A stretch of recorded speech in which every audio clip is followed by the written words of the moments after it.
Imam Ibnu Ashur adalah imtizajus syariati bis sultani fil Islam wa dzalika min khasaisihi, kata beliau, yaitu menyatunya syariat Islam dengan kekuasaan.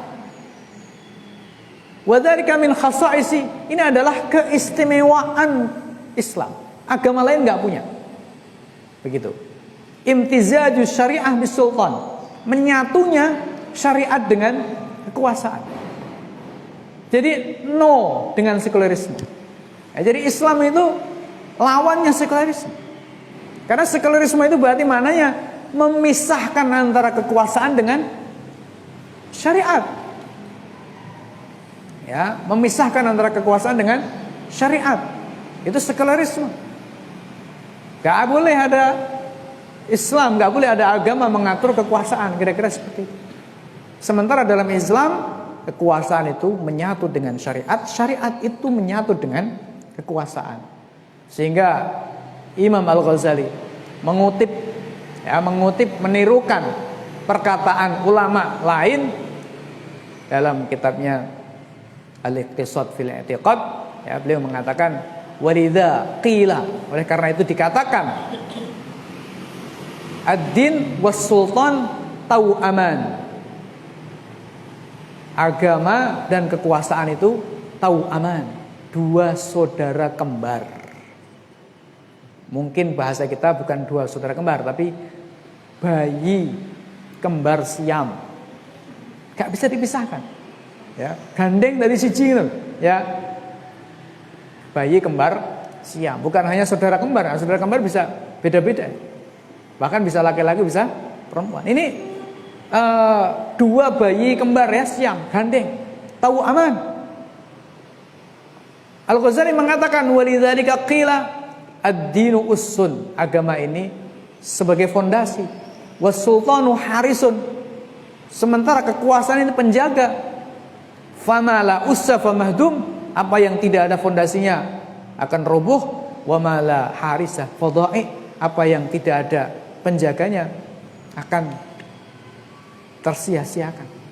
Nah, begitu. Imtizajus syariah bis sultan, menyatunya syariat dengan kekuasaan. Sehingga Islam ini anti terhadap sekularisme, anti terhadap semua produk sekularisme, mulai dari demokrasi, hak asasi manusia, kebebasan dan lain sebagainya, itu produk dari sekularisme. Ya, itu semua bertentangan dengan syariat Islam. Semua bertentangan dengan satu karakter dari 10 karakter Islam, yaitu satu, imtizajus syariati bis sultan, menyatunya syariat dengan sultan. Begitu. Nah, Imam Ibnu Ashur mengatakan begini, idla ma'na lit tasyri' illa ta'sisu qanunin lil ummah, sebab tidak ada arti bagi pensyariatan kecuali maknanya apa? Ta'sisu qanun lil ummah, maknanya membuat undang-undang bagi umat, membuat aturan bagi umat. Wa ma qimatu qanunin la tahmihil quwwatu wal hukumah, apa artinya undang-undang, kata beliau, apa artinya aturan? La tahmihil quwwah wal hukumah, yang tidak dilindungi, tidak dijaga dan diterapkan oleh kekuatan dan pemerintahan. Apa? Tinggal undang-undang saja, tinggal aturan saja, kan begitu. Seperti sekarang, ya, seperti sekarang. Ketika Quran mengatakan wa harramar riba, tapi undang-undangnya mengatakan ya sebaliknya, ya apa enggak? Sebaliknya. Kemana hukum tentang riba ini? Diterapkan oleh umat manusia kah? Enggak. Ketika Islam mengatakan wa harramaz zina, sementara undang-undang mengatakan enggak apa-apa kalau itu suka sama suka, ya kan? Enggak apa-apa kalau itu seksual consent katanya. Ya itu tadi ya, suka sama suka. Begitu kan? Gimana? Berarti maknanya la qimata liqanunin la tahmihil quwwatu wal hukumah. Tidak ada nilai bagi sebuah perundang-undangan kalau tidak ada al-quwwah wal hukumah, kekuatan dan pemerintahan yang menjaga. Begitu. Ibnu Ashur melanjutkan wa bimtizajil hukumah ma'asy syari'ah amkana ta'mimus syari'ah wattihadul ummah fil amali wan nizam. Kata beliau, dengan menyatunya pemerintahan dengan syariat, maka amkana ta'mimus syari'ah, menjadi terlaksana ta'mimus syari'ah, menyebarluaskan secara umum syariat. Maka dakwah yang paling efektif itu melalui kekuasaan. Itu sudah terbukti sepanjang sejarah manusia. Gitu ya, sepanjang sejarah manusia. Andai kata umat Islam dulu itu agamanya bukan andai kata orang Indonesia dulu itu agamanya bukan Islam, mungkin wis dadi PKI kabeh. Karena Islam ini kuat sehingga kemudian tidak mampu ya di masa lalu. Mungkin begitu. Karena pengaruh komunis pada waktu itu cukup besar ya pada masanya jaya-jayanya Uni Soviet. Begitu. Andai kata orang Indonesia ini bukan beragama Islam, mungkin wis dadi apa? Ya, karena kuatnya Islam ini sehingga meskipun serangan barat itu begitu kuat ya dengan sekularisasi, itu masih kuat bertahan.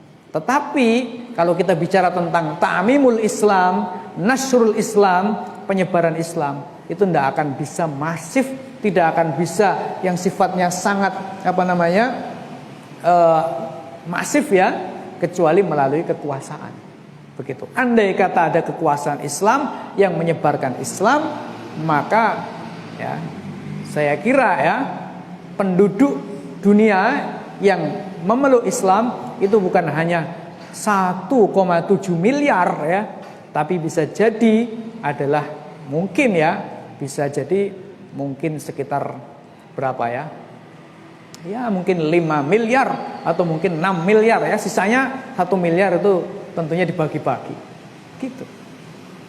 Wattihadul ummah fil amali wan nizam, dengan adanya penyatuan antara syariat dengan kekuasaan, itu akan terjadi ittihadul ummah, bersatunya umat Islam ini fil amali wan nizam, dalam aturannya dan juga dalam aksinya, bareng bisa kemudian menyatu.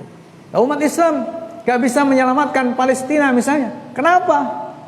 Salah satunya ya, bukan satu-satunya ya, salah satunya adalah karena umat Islam tidak punya kekuatan politik yang merepresentasikan Islam, sehingga ngalahin Israel itu saja nggak bisa. Kenapa? Karena Israel nggak berdiri sendiri, di belakangnya ada Rusia, di belakangnya ada Amerika. Nah, orang Islam nggak mampu, belum mampu ya menghadapi Amerika dan Rusia dari sisi kekuatan senjatanya, karena umat Islam tidak memiliki